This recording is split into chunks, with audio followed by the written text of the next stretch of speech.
네, 이번 추석 잘 보내셨습니까? 저도 잘 보냈습니다. 그런데 추석이 너무 더웠습니다.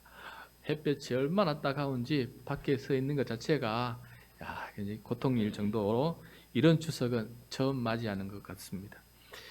매년 갈수록 여름이 더 더워지고 또 더 길어지는 그런 이변을 우리가 지금 경험하고 있습니다. 이런 변화가 또 지속되면은 최악의 경우에는 50년 뒤에는 1년의 절반이 여름이 될 수도 있다 하는 그런 이야기도 들었습니다. 그런데 이 지구의 긴 역사 속에서 온도는 더워졌다가 또 온도는 추워졌다가 이것이 반복되어 왔다고 합니다. 놀라운 점은 우리가 지금 기온이 떨어지는 빙하기에 살고 있대요. 이게 네 번째인지 다섯 번째인지 모르겠지만은 지질 역사 전체를 볼 때 빙하기가 이렇게 반복이 되어 왔는데 지금이 우리가 지금 네 번째인지 다섯 번째인지 모르지만은 그 빙하기 중간쯤에 우리가 지금 살아가고 있다는 거예요. 그래서 지금 온도는 지구의 온도는 길게 보면은 평균적으로는 자꾸 이렇게 낮아지고 있다는 거예요. 그런데 빙하기에는 가끔씩 따뜻해지는 이렇게 간빙기가 한 번씩 있다는 겁니다. 간빙기. 빙하기 사이에 한 번씩 간빙기가 돼서 올라가 내려갔는데 지금 온도가 이렇게 올라가는 이유는 전체 빙하기 속에서 잠시 따뜻해지는 간빙기 속에서 우리가 살아가고 있다는 거예요. 그래서 이 날씨가 지금 더워지는데 또 들어보니까 이 간빙기가 몇 년이 걸릴지 모른대요. 몇백 년이 걸리는지 몇천 년이 걸리는지 몇만 년이 걸리는지 모르지만은 자본적인 간빙기 시간을 우리가 지금 보내고 있습니다. 그 시간이 어느 정도 끝나면은 지구는 다시 또 온도가 떨어져서 지금 우리가 더위를 걱정하고 있는데 언젠가는 또 추위를 걱정하는 그런 긴 세월이 앞으로 기다리고 있다라는 것을 깨닫게 되었습니다. 그래서 여러분 우리가 지금 갑자기 화석 연료를 많이 사용하다 보니까 온도가 올라가는 게 지금 급격하게 올라가서 그래서 어떤 학자는 이 간빙기가 생각보다 더 길어질 수 있다. 생각보다 더 길어질 수도 있다라고 이렇게 얘기하고 있는 것을 듣게 되었어요. 어쨌든 저는 이 이야기를 듣고 좀 묘했습니다. 묘했어요. 그러니까 지구 온난화 때문에 우리는 자꾸 온도가 올라가서 걱정하고 있는데 전체 역사를 보니까 빙하기라는 거예요. 빙하기 속에 우리가 살아가고 있다는 거예요. 그래서 이거 참 그 많은 추위와 빙하기를 겪어낸 이 인류가 이번 이 간빙기도 또 빙하기도 다 잘 이겨나가서 또 살아남아서 생존해 나가는 그런 존재가 바로 이 인류가 아닌가 하는 생각을 해보게 되었습니다. 그래서 이 지구 온난화 이 과정도 우리 인류가 지혜롭게 잘 헤쳐나갈 수 있는 그런 인류가 될 수 있도록 우리가 함께 기도하고 함께 이겨나가는 그런 민족이 되어야 되겠다는 생각이 듭니다. 자, 오늘 말씀은 여러분 기후변화로부터 생명을 구원하는 인류의 역사가 아니라 죄와 죽음으로부터 영원한 생명을 얻는 구원의 역사를 우리가 지금 살펴보고 있는데 이 인류 구원의 역사를 전체적으로 볼 때 아까 우리가 지금 빙하기에 간빙기에 있다는 것처럼 인류 구원의 역사 전체를 볼 때 지금 우리는 어디에 와 있을까? 어느 시점에 지금 와 있을까? 하나님께서 작정하신 기간이 이 정도 된다면은 이 기간 중에 지금 우리는 어디에 와 있을까? 한번 생각해 보게 되었어요. 정확하게 판단하지 못하지만 신구 역성을 읽어보니까 우리는 이 끝부분 종말에 가까이 와 있다라는 것을 말씀을 통해서 깨닫게 됩니다. 주님께서 곧 오신다고 했었는데 그 이 시간이 거의 마지막 부분에 종말의 부분에 와 있다는 것을 생각해 보게 되었어요. 여러분 종말은 나쁜 의미가 아닙니다. 종말은 굉장히 좋은 의미예요. 왜냐하면은 주님께서 다시 오시는 날이에요. 주님께서 다시 오시는 날은 어떤 날이 됩니까? 죄와 죽음과 사탄을 소멸시키고 더 이상 죄와 죽음과 사탄에 고통당하지 않는 인류가 된다는 것이에요. 그리고 하나님의 나라 천국이 완성이 되고 그래서 그 모습이 얼마나 놀라운 변화인지 새하늘과 새 땅이 될 것이다 라는 표현이 있을 만큼 그 종말은 좋은 것입니다. 속히 오셨으면 좋겠어요. 주님께서 속히 오셔서 우리 모두가 그런 세상을 살아갔으면 좋겠습니다. 그때는 기후변화도 걱정할 필요가 없어요. 빙하기, 간빙기, 지구온난화 이런 것도 걱정할 필요가 없으니 얼마나 좋은 세상이 됩니까? 하나님께서는 그것을 우리에게 약속하시고 그 나라가 올 것이다 라고 우리에게 말씀해 주셨습니다. 자, 그래서 인류 구원의 역사를 볼 때에는 거의 종말에 가까이 우리가 살아가고 있다라는 것을 기억하고, 인류 구원의 역사 이 네 번째 시간입니다. 오늘 네 번째, 마태, 그다음에 누가, 그다음에 지난주에는 히브리서 저자에서 우리가 구원의 역사를 살펴보았고, 오늘은 사도행전에 나오는 스데반의 구원 역사 순례를 우리가 함께 살펴보게 됩니다. 여러분, 스데반은 집사입니다. 집사. 그러니까 예루살렘 교회에 12사도가 있었는데 12사도가 다 감당할 수 없을 만큼 교회에 사역이 있었어요. 과부들을 섬기는 사역인데, 그래서 12사도들이 우리가 말씀을 전하고 기도하는 일에 전념해야 되는데 이렇게까지 하니까 힘들다 해서 교회가 합의해서 선거해서 7 집사님을 세우게 되었어요. 이거 7 집사님은 전부 다 헬라파 사람들이에요. 왜냐하면 과부를 돌보는데 히브리파들이 더 많은 이득을 챙기고 헬라파 과부들이 상대적으로 손해를 보고 있었기 때문에 12사도들과 뿐만 아니라 교회가 전체가 다 이번에 전부 다 헬라파 사람들 집사를 7명 다 세우게 되었어요. 그래서 이제 그분들을 통해서 교회 사역이 진행이 되는데, 스데반은 그 일도 잘했지만은 사도들 못지않게 주의 복음을 전하는데 탁월한 사람이었어요. 7 지사 중에서 스데반과 빌립은 주의 말씀을 사도들만큼 오히려 더 잘 전가하는 그러한 귀한 능력의 종들이었습니다. 너무 말씀을 잘 전하니까 유대 지도자들에게는 오히려 박해의 대상, 또 핍박의 대상이 되어버렸어요. 그래서 유대 지도자들이 12사도는 먼저 손을 못 대고 이 뒤에 뽑힌 집사들을 먼저 손대기 시작합니다. 그래서 스데반이 가장 먼저 순교한 사람이에요. 예루살렘 교회의 지도자 중에서, 직분을 가진 지도자 중에서 최초로 순교를 당한 사람이 바로 집사 스데반이다라는 것이에요. 그러니까 이 집사 스데반이 복음을 전하는데 사람들이 이 사람을 가만두면 안 되겠다 싶어서 유대 지도자들이 거짓 증인을 만들어가지고 두 가지 죄목을 가지고 이 스데반을 유대교 최고 의결 기관이었던 산헤드린 공회에다가 고발을 조치해버렸어요. 그래서 스데반이 고발당했기에 붙잡혀가지고 공회 앞에서 재판을 받게 됩니다. 공회 앞에 재판을 받게 되는데 어떤 거짓 죄명이 있느냐? 여러분, 두 가지가 있었는데, 하나는 스데반이 예수님처럼 모세의 율법을 고치겠다고 말했다. 아니, 그 유명한 하나님의 굳건한 말씀인 모세의 율법을 예수님처럼 스데반도 율법을 수정하고 고친다라는 말을 전했다는 거예요. 그것이 죄목이었습니다. 그런데 여러분, 우리가 복음서를 읽다 보면 잘 아시겠지만은 예수님이나 스데반은 모세의 율법을 고치려고 한 게 아니고 완성하려고, 온전히 완성을 하고 있다는 것을 우리가 잘 알고 있어요. 예를 들어서 모세의 율법에 따르면은 이방인은 원수로 여기고 그 원수를 미워하라라고 말씀되어 있거든요. 그런데 예수님은 어떻게 말씀하셨어요?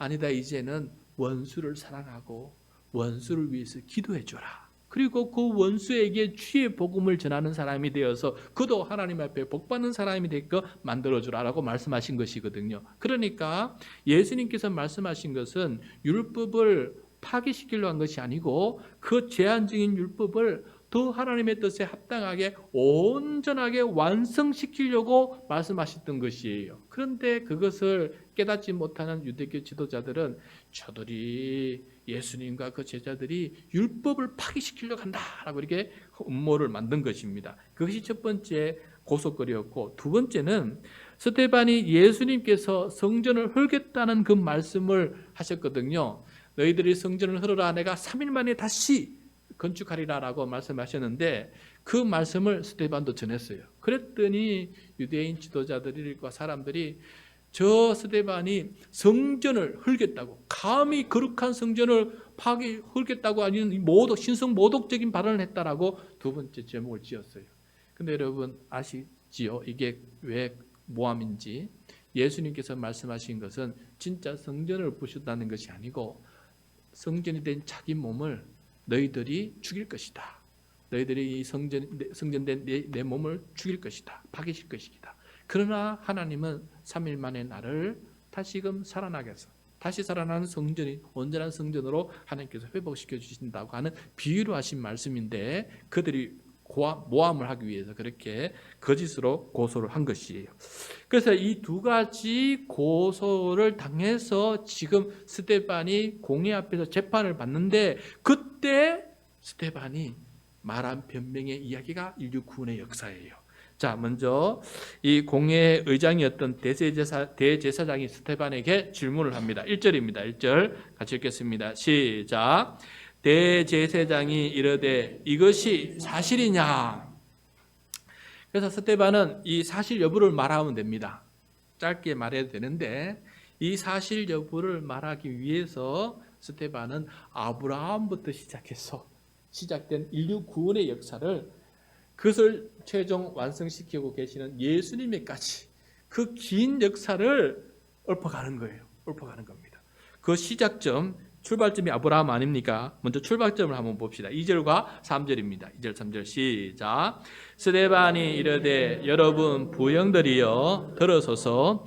우리 조상 아브라함이 하란에 있기 전 메소포타미아에 있을 때에 영광의 하나님이 그에게 보여 이르시되 내 고향과 친척을 떠나 내가 내게 보일 땅으로 가라 하시니.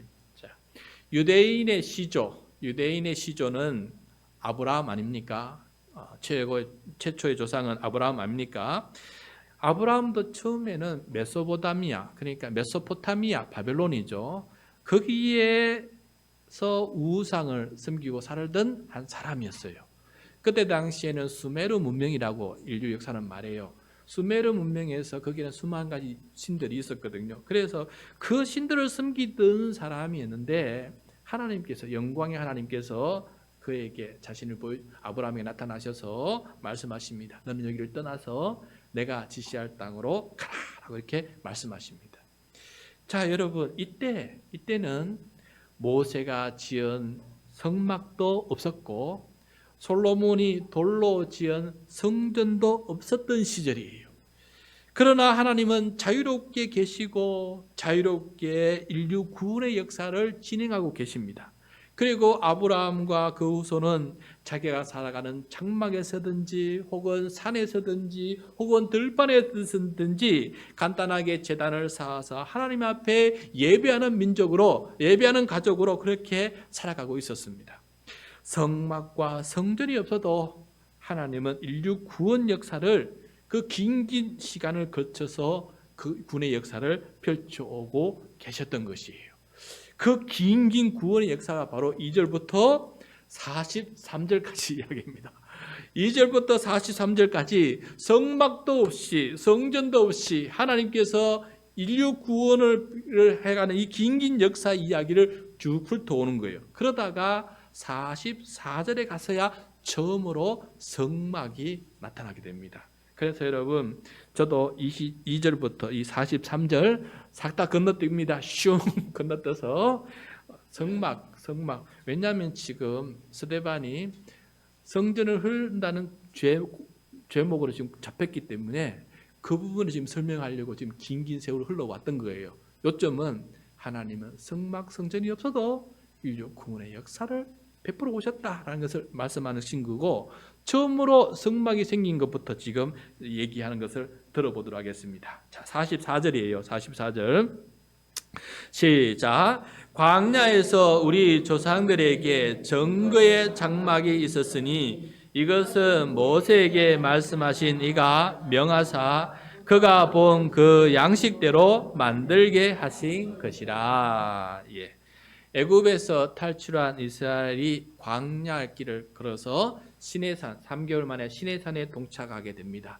시내산에 도착했을 때 하나님께서는 이 백성과 구체적으로 복이 되는 언약을 맺으시는데 먼저는 말씀을 주세요.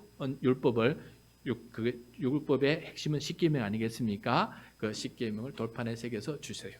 그걸 난 다음에 또 하나님은 무엇을 명하시냐면은 성막을 지어라, 회막을 지어라, 증거의 장막을 지어라라고 명령을 하신 것을 보게 돼요. 여러분 여기서 하나님은 모세에게 증거의 장막을 만들게 하셨다라고 말씀하고 있어요. 여러분 장막이라는 것은 무엇입니까? 천으로 만든 텐트예요. 텐트. 장막은 천으로 만든 텐트를 장막이라고 부른 거예요. 사람이 기거하는 장막과 달리 하나님의 거처인 장막을 다른 말로 증거의 장막이라고 불렀어요. 증거의 장막. 성경 읽다 보면 이걸 회막이라 부르기도 하고 성막이라 부르기도 하고 성소라 부르기도 하고 하는데 유독 스테반은 그런 말 지금 사용하지 않고 증거의 장막이다라는 그 말을 지금 따와서 지금 사용하고 있습니다. 그럼 왜 스테반이 이걸 증거의 장막이라고 말을 했느냐? 여러분 십계명 그 두 돌판을 다른 말로 하면은 정거판이라 불렀어요. 정거판. 그러니까 십계명 두 돌판을 다른 말로 하면 정거판이다라고 불렀어요. 성경 읽다 보면 그 말이 나왔을 거예요. 정거판이라고 부르는데 왜 이 두 돌판을 정거판이라고 부르느냐? 하나님께서 이스라엘 민족과 언약을 맺으셨어요. 언약의 내용이 뭐냐? 바로 십계명이에요. 그 십계명이 기록된 것이 두 돌판이기 때문에 이 두 돌판은 바로 하나님께서 이스라엘과 언약을 맺은 증거예요. 증거. 그러니까 우리 말하면 계약서죠. 계약서. 그게 증거다는 거예요. 그래서 증거판인 이 두 돌판이 어디에 있습니까? 성막 안에 성소가 있고 지성소가 있는데 그 지성소 안에 들어가면 법궤가 있지 않습니까? 궤. 그 궤 안에 이 정거판 두 돌판이 그 안에 보관되어 있었어요. 그러므로 정거판이 있기 때문에 이 장막을 증거의 장막이다라고 부른 것입니다. 이해되십니까? 근데 신천지는 이거를 영 엉뚱하게 신천지는 뭐 증거 장막이라고 이상한 말 하지 않습니까? 이상하게 설명해요. 전혀 그 말 아닙니다. 간단해요. 증거판이 있기 때문에 증거 장막이 되는 것이 다른 의미가 거기에 있는 것이 아닙니다. 자, 그래서 이 증거의 장막을 라고 부르는 이유는 하나님께서 그 장막 안에 특별히 그 두 돌판이 있는 궤 위에 그 법궤의 뚜껑을 가리켜서 덮개를 가리켜서 속죄소라 그랬어요. 속죄소. 그게 피를 뿌리거든요. 피를 뿌려서 이 죄를 속하기 때문에 그걸 속죄소로 그래요. 뚜껑을. 근데 뚜껑이 위에 좌우측에 천사의 날개 그룹, 날개를 편 두 그룹이 딱 이렇게 마주보고 서 있어요. 그럼 가운데 빈 공간이 있잖아요. 이 빈 공간을 속죄소라 부르기도 하고 그 공간을 시온좌라 부르기도 해요. 시온좌. 왜냐하면 하나님께서 거기에 강림하셔서 거기에 앉으셔서 하나님의 보좌처럼 앉으셔서 이스라엘의 예배를 받으시고 이스라엘에게 말씀하시고 이스라엘을 다스리신다라고 생각하기 때문에 그 자리를 하나님의 보좌다라고 이렇게 말씀하기도 해요. 그래서 성경 읽다 보면 하나님의 보좌 앞에 나아가서 우리가 예배를 드리자 하는 말을 종종 읽게 되지 않습니까? 그 보좌가 바로 그 정급한 뚜껑, 그걸 그게 바로 하나님의 보좌가 된다는 것이죠. 그런데 이 증거의 장막을 모세가 건립한 이 증거의 장막을 그 후계자 여호수아가 약속의 땅에까지 가져갔고 그 증거의 장막이 언제까지 있었느냐? 다윗이 왕이 될 때까지 그 장막이 있었다라는 것이에요. 있었다는 거예요. 그러다가 다윗이 왕이 되었을 때 예루살렘 성을 수도로 정하고 그 예루살렘 성 안에 다윗 궁궐을 지었어요. 돌로 멋있게 지었죠. 그리고 난 다음에 다윗이 자기 집을 보다가 하나님의 거처인 장막을 보니까 미안한 마음이 들었어요. 나는 이렇게 돌로 지은 아주 좋은 건물에 이렇게 살고 있는데 하나님의 집이라고 할 수 있는 장막이 저렇게 천막으로 지어서 그것도 째맨하게 평수도 얼마 되지 않는 천막에 짓고 살고 계신다 생각하니 미안한 마음이 들었어요. 그래서 다윗이 하나님 내가 돌로 성전을 짓겠습니다. 큰 성전을 짓겠습니다.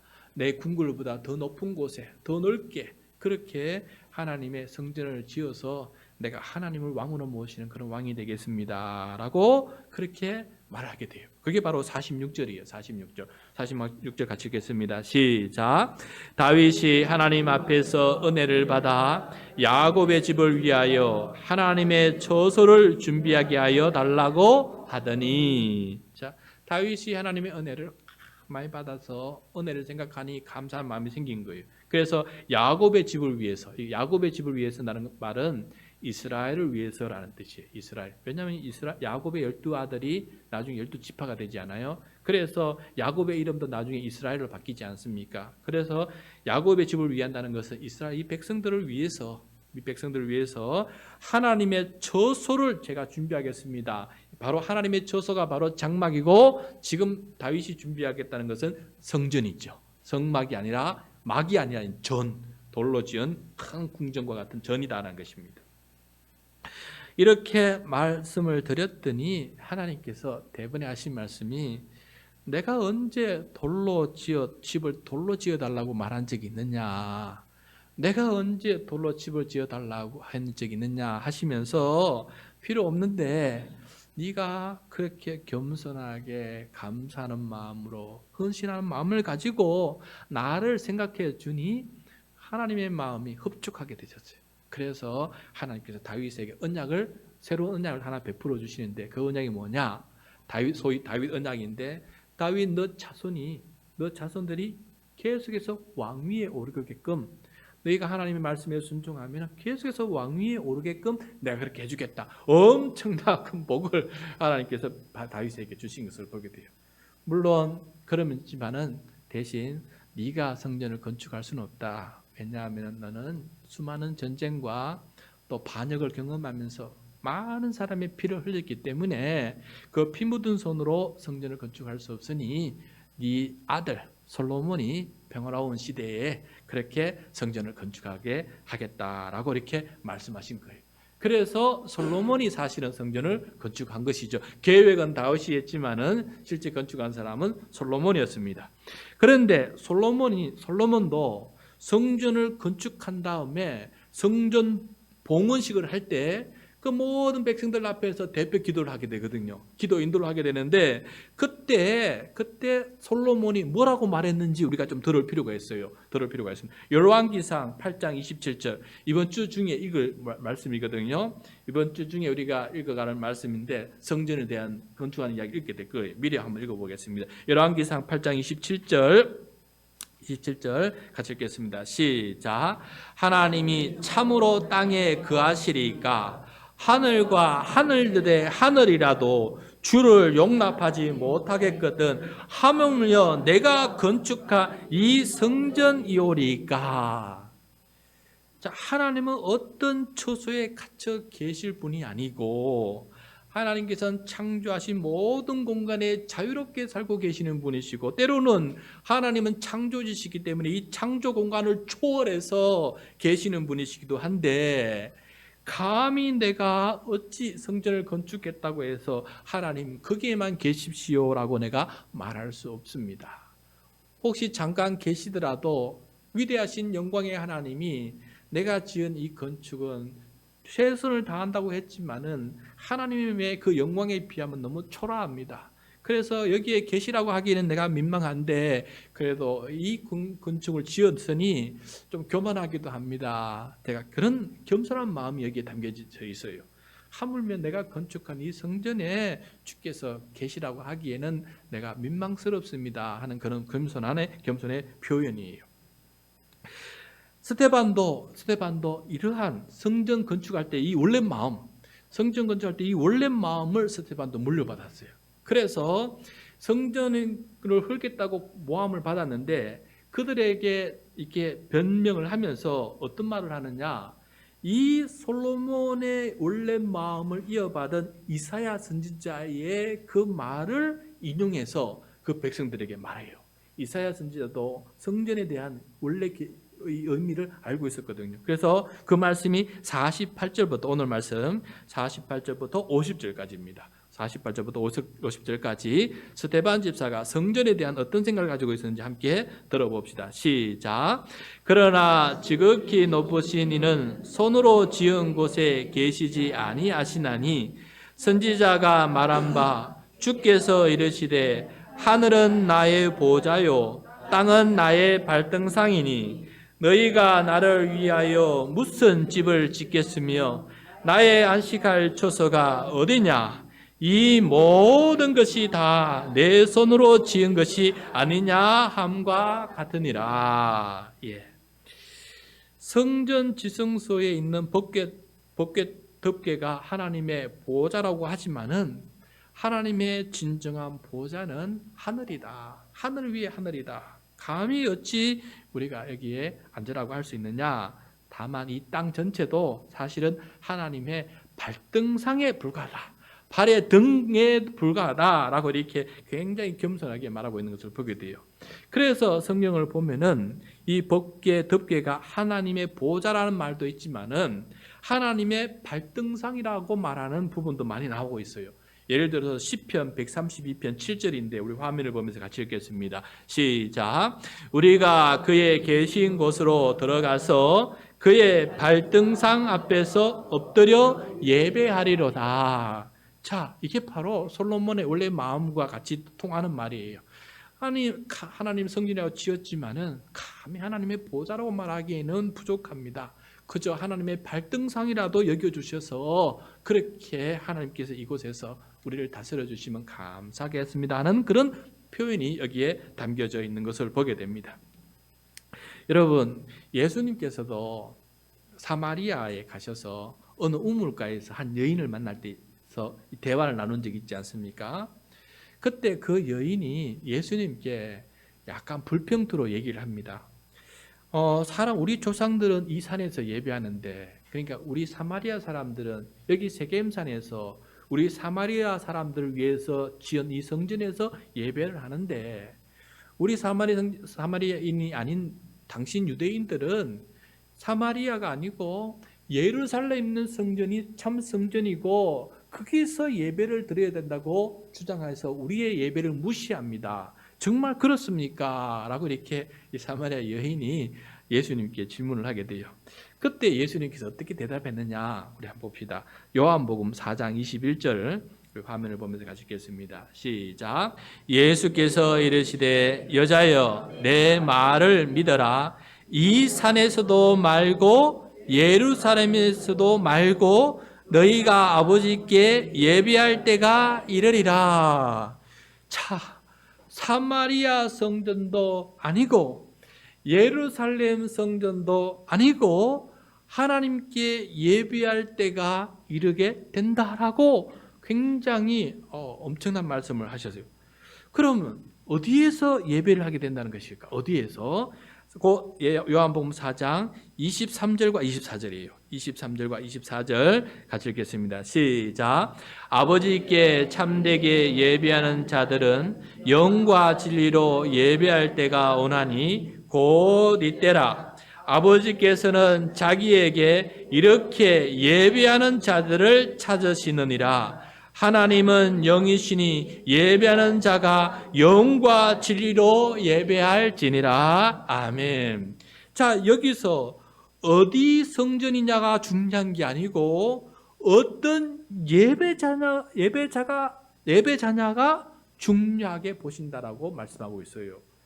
어디든지 영과 진리로 예배를 한다면, 다시 말해서 성령 안에서 진리의 말씀인 예수 그리스도의 말씀이 선포되는 곳에서 예배를 한다면 그 예배자가 하나님께서 찾으시는 예배자다라고 말씀하고 있는 것을 보게 돼요. 왜냐하면 하나님이 영이시기 때문이에요. 어디 한 곳에 갖춰져 있지 않아요.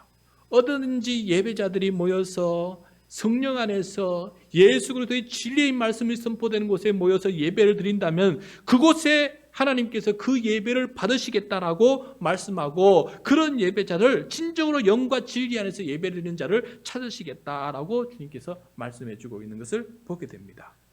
그래서 예수님의 제자들은 성전이라는 공간보다 영과 진리로 예배하는 공동체를 강조해요. 그래서 사도 바울은 이렇게 말합니다. 디모데전서 3장 15절이에요. 우리 화면을 보면서 같이 읽겠습니다. 시작.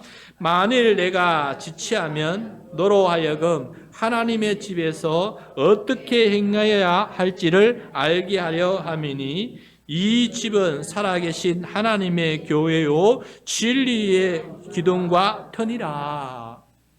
자, 이 말씀을 잘 보시면은 바울은 자신의 제자 디모데에게 디모데가 하나님의 집에서, 다시 말해서 성전에서 어떻게 행해야 할지를 지금 가르쳐 주고 있는 말씀이에요. 네가 하나님의 집에서 성전에서 이렇게 행하라.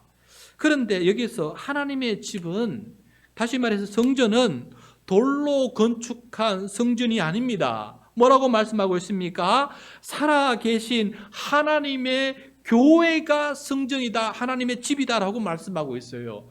그러니까 성전이 바뀌었습니다. 건물이 아니라 믿는 사람의 공동체인 교회가 성전이다라고 말씀하고 있어요. 하나님께서 영으로 임재하여 거하시는 곳은 예배 장소, 건물, 벽돌이 아니라 예배하는 자들의 마음속에 성령과 진리의 말씀 안에서 함께 모여서 예배드리는 예배자의 마음속에 하나님의 영이 거하시기 때문에 이제부터 성전은 무엇이냐? 이 건물이 아니고 저와 여러분이 성전이다라고 말씀해 주고 있는 거예요. 교회는 건물이 아닙니다. 이건 예배당이에요. 이곳은. 교회는 누구냐 했을 때 사람을 말해요. 믿는 자들의 공동체를 말해요. 그러므로 저와 여러분이 지금 교회입니다. 이게 건물이 교회가 아니라는 것을 말씀해 주고 있는 거예요. 그래서 여러분, 이제부터 예수님 이후로 진정한 성전은 무엇이냐? 전으로 지은 장막도 아니고 돌로 지은 성전도 아니고 살아있는, 살아 움직이는, 특별히 삼위일체 하나님을 믿고 성령 안에서 진리의 말씀 가운데 살아있는 저와 여러분이 성전이다라고 말씀하고 있는 것이에요. 그래서 예수님의 제자들은 복음을 통해서, 복음 전도를 통해서 예루살렘과 온 유대와 사마리아와 땅끝까지 가서 곳곳에 살아있는 성전인 교회를 탄생하게 만듭니다. 곳곳에 살아 움직이는 그런 공동체인 교회를, 진정한 살아있는 성전을 만드는 일을 하게 되었던 것이에요. 가는 곳마다 돌로 성전을 건축한 것이 아니라 사람을 살아있는 성전으로 변화시켰어요. 그래서 그들은 성전이 아니고 회당도 아니고 그냥 집에 다락방에 모여서 그냥 예배를 하였습니다. 그런데 하나님의 영은 어떻게 임하였습니까? 성전의 회당에 임한 것이 아니고 다락방에 모인 예배하는, 기도하는 120명의 성도들의 그 무리 가운데 마음속에 성령님께서 임하시지 않았습니까? 그리고 그것이 교회의 첫 출발이 아닙니까? 그러므로 여러분, 우리가 바로 성전이다. 우리가 바로 성령님의 영이 내 안에 거하시는 성전이다. 이러는 생각과 믿음을 가진 사람이 바로 구원받은 거예요.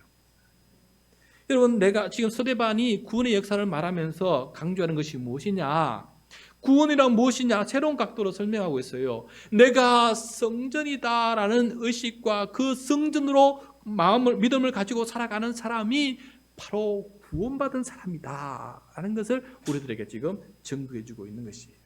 그런데 유대 지도자들은 이러한 성경과 예수님을 통해 계시된 하나님의 이 완성된 온전한 이 계시의 뜻을 이해하지 못하고 여전히 과거에 머물러 있으면서 스데반을 고발하고 스데반을 죽이기까지 합니다. 여러분, 사도행전 7장 51절이에요. 51절. 스데반이 얼마나 탐대하게 말하는가 한번 보십시오. 집사인데도 대제사장에게 거침없이 얘기를 합니다. 51절 시작. 목이 곱고 마음과 귀에 할례를 받지 못한 사람들아, 너희도 너희 조상과 같이 항상 성령을 거스르는도다. 하나님의 영이 임하시는 성전이 진정한 성전인데 너희는 그것을 보지 않고 너희는 율법에 얽매여서 진정한 성령이 거하는 성전을 거스르고 모함하고 핍박하는 그런 어리석은 너희들 사람들이다 라고 이렇게 외치는 것이에요. 그러고 난 다음에 이렇게 성경과 하나님의 뜻을 제대로 이해하지 못하는 무지함 때문에 너희들이 예적부터 너희 조상들부터 많은 선지자들을 박해왔다.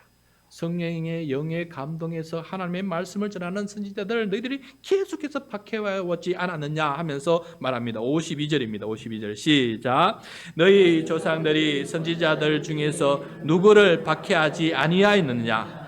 의인이 오시리라고 예고한 자들을 그들이 죽였고 이제 너희는 그 의인을 잡아준 자요 살인한 자가 되나니.